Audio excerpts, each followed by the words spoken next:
What's up guys, I'm Merson from RossProtect.com. How you guys doing? I'm doing well. Hopefully you guys are doing well today too. Now today I'm freaking excited. I'm really excited. Are you excited? Hopefully you're excited too. You will be after I tell you guys what we're gonna do in today's video. Now it involves this right here.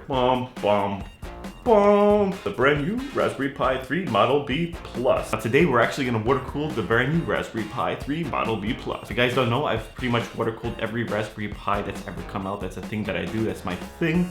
A lot of you guys found me through those type of videos where I water cooled my Raspberry Pi B Plus, my Raspberry Pi 2, my Raspberry Pi 3, and now the new improved Raspberry Pi B Plus. Now without further ado, let's get started with the water cooling. All right guys, so these are all the parts that are gonna go in the build. Let's start off with the top right here. These are the different types of tubing we're going to use.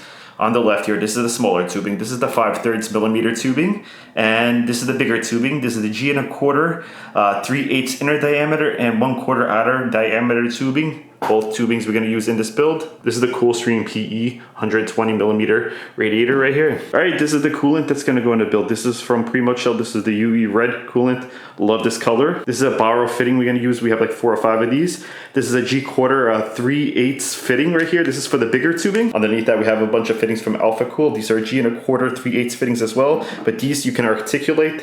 They move around. It's easier to use on certain situations. Right here, this is from Alpha Cool as well. This is the double-sided adhesive tape. I'm going to show you where this goes in a second. We have some G 1/4 plugs that we're going to use. This is what's going to allow us to turn the big tubing into the small tubing. The small tubing is the 5/3 and the bigger tubing is the 3/8. So we're going to be able to take 3/8 and turn it into 5/3 and 5/3 into 3/8. We have 2 of these. I have a bunch of the plugs. And right here, this is what's going to actually allow us to water cool the Raspberry Pi. This is the water block. This is from Alpha Cool. This is the MCX1 Copper Edition. I love this thing. I have a bunch of these. And remember when I was telling you we're going to need adhesive tape? That adhesive tape is double-sided. It goes on the bottom of this, and the other end goes on the bottom of our Raspberry Pi right here. So it makes a nice seal and it transfers heat well. This is the Res Pump combo we're going to use. This is from Thermaltake. I don't remember the exact model, but I'll leave it in the description. It's an awesome Res Pump combo. I used it in a lot of my builds, including the water-cooled Xbox One S build. And the Raspberry Pi of choice, we're going to use the brand new Raspberry Pi 3 Model B Plus. All right, so this is the Pico power supply.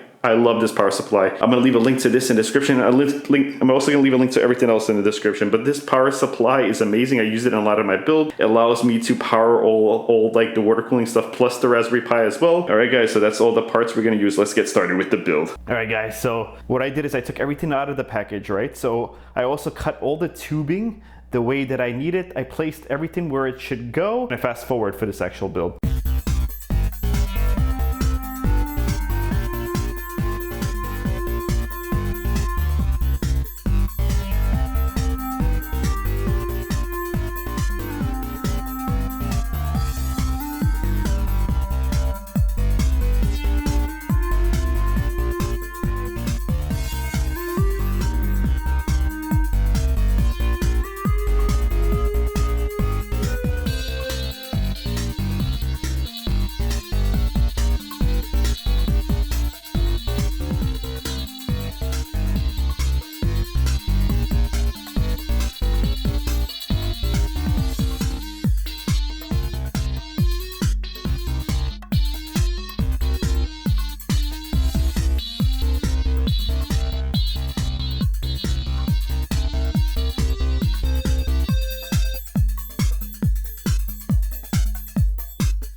All right guys, so this is the actual build right here. We finished building it. We filled it up with the liquid and now let's power it on. Let's see if it works, right? This is the Pico power supply down here, by the way. I have this switch connected to it. So I'm just gonna hit this button right here and bam, you can hear the pump running right now. It freaking looks amazing. I love it, man. Everything is working, the liquid is circulating and the CPU is getting cool. Like if you actually feel it by touching it, that this water block is actually getting cool. So the way the loop works, I got the radiator here.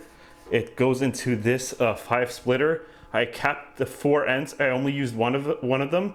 This is the small 5x3 cable. It goes into this right here. This is the copper 1 edition. Got it in and out. So then I have it out here. Another 5x3 small cable into another one of these dividers. Then this divider, I capped off 4 of them. And basically I have a fitting here that converts this into the bigger cable. I have the bigger cable going back here into the Res Bub combo. And that's it for the loops. Alright guys, so that's pretty much it for this video. If you guys like this video, please give me a like. If you want more videos like this, please subscribe to my channel.